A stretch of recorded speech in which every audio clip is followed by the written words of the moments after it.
I'm Stewart Massie, and I'm a researcher at Robert Gordon University. I'm going to talk about a single project we've been working on it the last 6 months or so, living history. Chris finished up with content, and this project is very much about the delivery of content. So living history is a mobile app project for delivering digital content to remote sites, remote historic Scotland sites that don't have internet connection. It's been worked on sort of in 2 different degrees by myself, Susan Craw, but mainly Ben Horsburgh, who's been doing most of the work on it. So we're going to spend a bit of time on a single project in this part of the talk and delve into a bit more detail of it. So we're going to look at the background to it, how it's funded, what the problem is that's going to be solved, and we're going to look at different aspects of the solution we've come up with. We're going to look at the functionality in terms of what the visitor or the tourist sees, and also look at some of the underlying things. We'll look at the hardware and the data synchronization, which are 2 particular challenges sort of related to this project.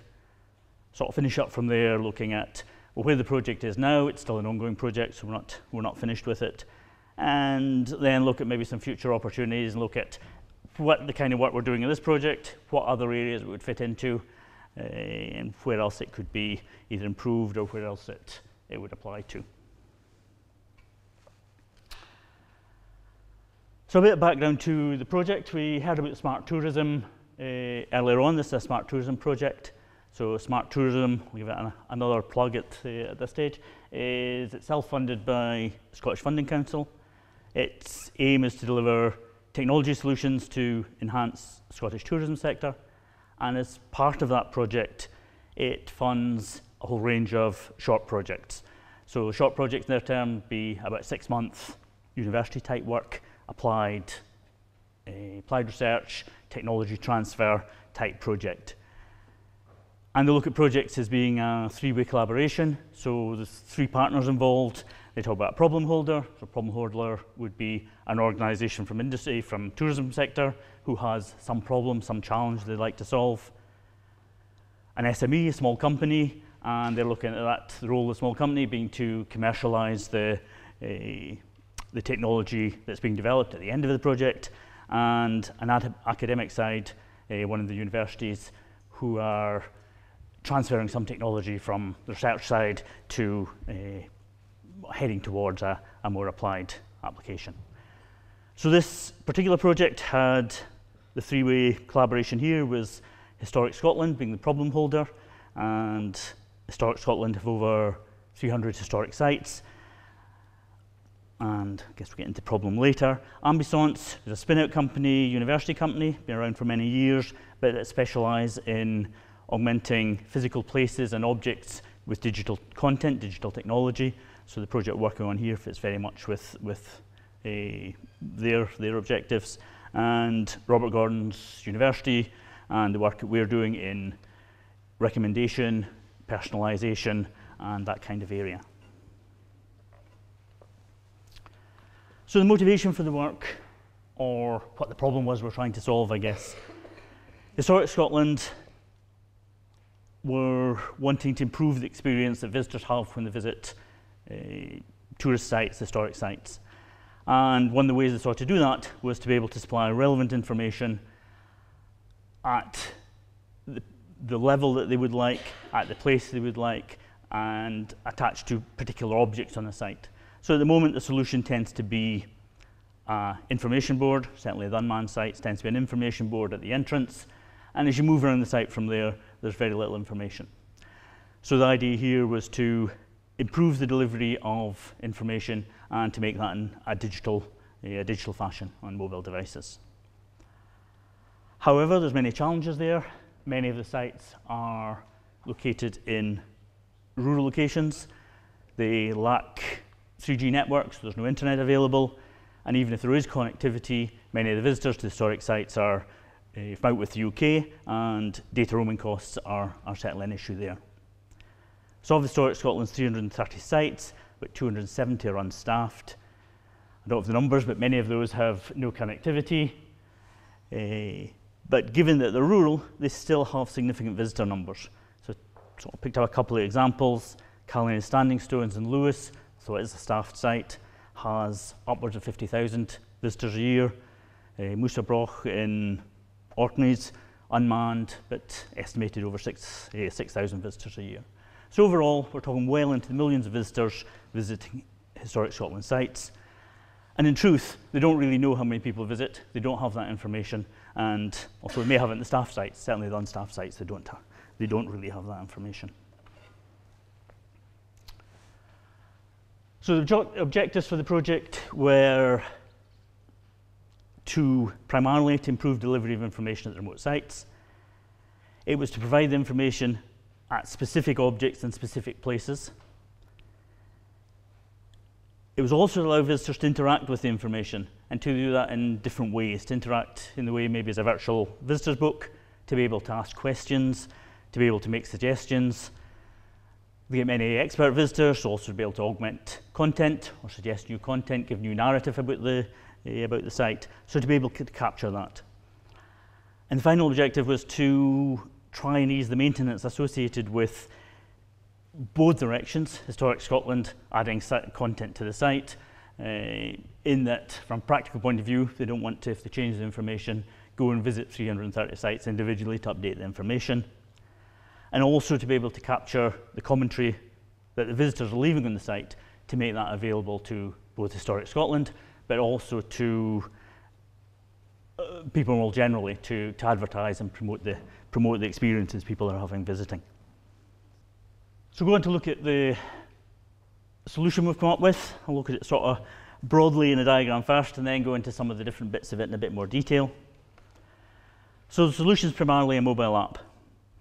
And we've got in the sort of diagram here, right-hand side being the connected world, the left-hand side being remote site, unconnected to the internet, and sort of remote location of a site. So the visitor in the connected world downloads the mobile app. They can interact with Historic Scotland server, get information from there. They can do the standard things you would do to look at what sites are available, pull down information about them. And at the same time as they do this, when they go into specific sites, the server looks to see if there's any update content for the remote site they may be visiting and downloads that onto the visitor's phone. So the visitors then move around the site. The squiggly blue line here is intended as them moving around Scotland, visiting sites.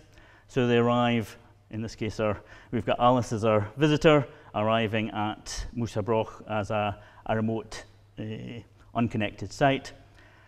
When she first arrives on site, she connects to a local server. Local server is a small, low consumption device, powered by a solar panel, with support of a backup battery. Arrive on site, phone, mobile device connects to the remote server. Any content that's been placed on the phone is pulled into the remote server, and the data on there is updated. So that's the data synchronization process that's going on. While the visitor's on site, they, using NFC tags, supported as well by QR codes, talk about them a bit later, are placed at information points around the site. They can touch these tags, get information about the site. They can also interact at these tags by posting information back to the remote server and do this around the site. So as they leave the site, they can pull information, any update information, the local server is downloaded to the visitor's mobile device, and as they move back into the connected world, the central server pulls that information and pulls it back. So that's the two-way synchronization of the information going on. So sort of four components to the solution we've got here. One component is the interaction with the visitor that the visitor sees off-site, so the mobile app interactions with the central server. We've got the interactions on-site, again, with the visitor, the tourist, interacting with the remote server. And then there's a couple other specific things to this solution. There's the hardware associated with the remote server, and there's the data synchronization. So I'll talk just a little bit more about sort of each of those and go through them in turn.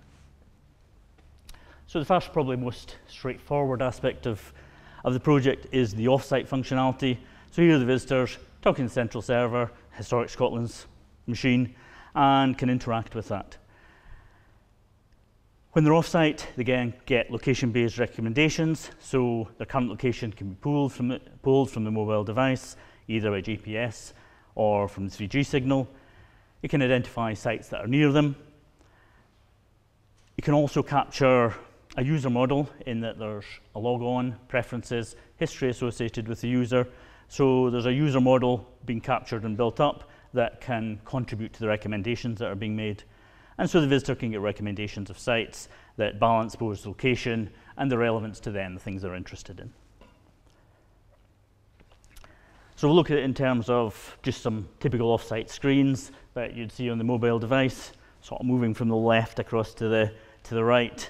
We've got some of the screens we see in the example here. Easy to see, but we've got a browse by region, moving into choosing a region here, Northern Grampian, and then get a list of sites that are available. You can choose a particular site, Toon Castle in this case in Aberdeenshire, and get some information to Toon Castle. You can delve into that, get opening times, get more information about it. So a typical offsite information app. More challenging aspects come when we move on-site, more interesting aspects of the project. So on-site is very much about location-specific content and tagging objects and places with digital information. We do this by touching NFC tags. So NFC tag is near-field communication. There's a simple tag. Here's one here. Works very like QR code, keeps the same information or can keep similar information. Got a slight advantage in that you just touch it and you get the information there from the server just by touch. So rather than having to open the camera and scan it, it makes access easier to the information that's available. So on site, when user arrives, they get a tag map. At the entrance, we'd identify where the information points are around the site. The user model might capture visitors' preferences and past histories. At the moment, that's only partly developed, so we capture language, we capture whether they want to hear audio or just see text, and personalize the information to some extent based on what their preferences and past history is. So relevant content delivered to the visitors, and there's also the opportunity to interact with the tag and leave information there as well. So again, some typical screenshots sort of from the on-site information at the remote site. And we have things sort of starting from the left as you arrive on site. You've got things like again, Toon Castle, we've got the tag map showing the tags around the site. So there looks to be 4 or so in the lower floor, another 3 in the upper floor. And at each of those, they can go touch their mobile device to the tag, read the QR code, and they get specific information about that particular part of the site. They can get it in different languages, they can get it by audio, and if it was developed a bit more, we could personalize that information to be more relevant to them in different ways, using knowledge we have about them from their past history and from what their interests are. The other aspect to the on-site is the user interaction. So at each of the tags, they have the opportunity to leave comments. So again, the screenshots here, starting from the left, the opportunity at a particular info point to leave a post. It could be a visitor book type post, I was here, here's a picture. It could be a question, what does something on the site mean, what does it do? They can also look at other people's posts they've left at that particular location. They can comment on them, add to them. And also the other aspect to this is it builds up, that's the tag wall associated with an object. They also get a my wall which captures their interactions throughout that visit to that site or throughout all their sites. So it lets them keep a summary of their visit as they've gone round. So that's sort of the functionality in relation to visitors and what they see of the app. But going on in the background to achieve this and to achieve it at remote sites, there's sort of 2 challenges going on. One is the hardware to deliver this where there's no internet. There's different solutions we could have gone with this. The one we've gone is sort of what's captured in the picture there. We've gone with a Raspberry Pi as our server. So that's the server that stores the information. There's one sitting over there at the end of the desk there, the same setup, which shows the size of it, so it's small. We've got a router there which has the Wi-Fi interactions, backup battery. What's not shown there at the moment is the solar panel that provides the power for this. It's sort of larger than A4 size, so it's slightly bigger. But the whole box is big A4, but not very thick. That's the sort of size of the hardware we're talking about. And so the fourth aspect talked about was the data synchronization. So we require a cost-effective approach to transferring the data back and forth, both from the central server to the remote server, and to give an efficient method for Historic Scotland to be able to change the content and update their content without having to physically go around to all the sites. But equally, maybe more importantly, from the remote site to the central server, to do a couple of things: to recover the user-generated content, to allow visitors to view that when they're off-site and to allow other people to see it, but also to provide Historic Scotland with potentially a wealth of analytical data that just isn't available to them at the moment. So the connectivity is achieved using a SneakerNet approach, and in that we mean we're using the visitors to transport data packets back and forth between central server and local server. So I talked about this already briefly, but a sequential packet system. So as there's updates to the content of either the local server or the central server, the information that's changed is captured in an information packet. The information packet, as visitors connect with the server, are downloaded onto the phone's database. As they move from site, from connected site to unconnected site, it transports the data on the mobile device to that site and then uploads it there. And exactly the same happening in reverse to move the data back and forth between the central server and remote servers. So the data is sequential, so it's updated in sequence on both the devices. Talked there briefly on data analysis and the kind of information that would be available from the web logs of the interactions with the visitors with the server. Again, this is an area we haven't developed yet. We just capture the interactions. We don't do anything with it. But it starts to give an idea of the number of visitors to the sites. At the moment, Scotland have very little information on staff sites. They have some information for staff sites. It gives information on the demographics of the visitors. What nationality are they, what gender, what age, that kind of information. It also gives information on the length of time they've been on the site and at which location they've been on the site, what interests them in the different sites. It can identify what route they take around the sites, and that can help with signage, can help with lots of things.